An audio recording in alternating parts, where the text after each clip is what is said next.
Visiblement, on peut escroquer les gens sans scrupule et sans avoir besoin de justificatif. J'ai reçu un courrier d'un huissier de justice comme quoi je dois de l'argent, ce qui est normal hein, quand tu dois de l'argent. Mais apparemment, on n'a pas besoin de vérifier les informations. Donc si demain, moi je veux, je peux aller voir n'importe qui, n'importe quel cabinet d'huissier et lui dire voilà, un tel il me doit de l'argent et les gens ils vérifient même pas si les sommes qui sont demandées elles sont exactes.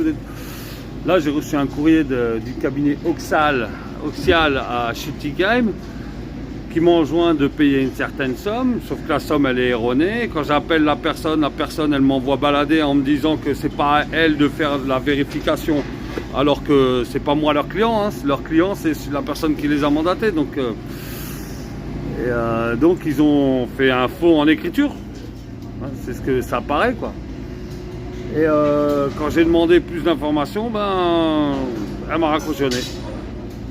La personne a été exécrable au téléphone, elle m'a pas laissé parler. Je lui ai dit écoutez, c'est pas normal, c'est pas à moi de vérifier les informations qu'on leur donne parce que c'est eux qui vous menacent de procédures et de trucs. Et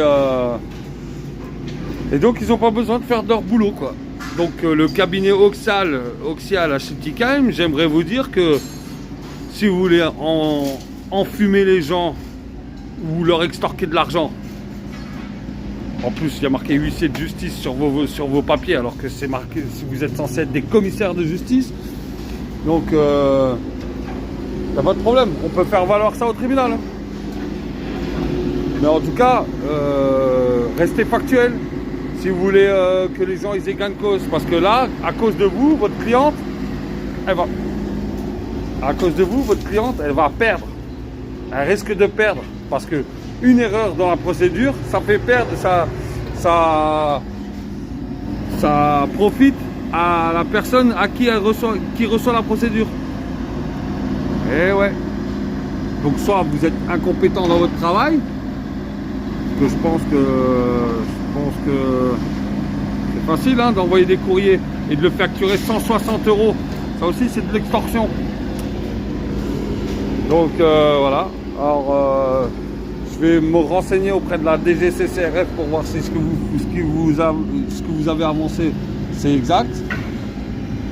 Mais d'après moi, vous n'êtes pas dans votre tour. Hein.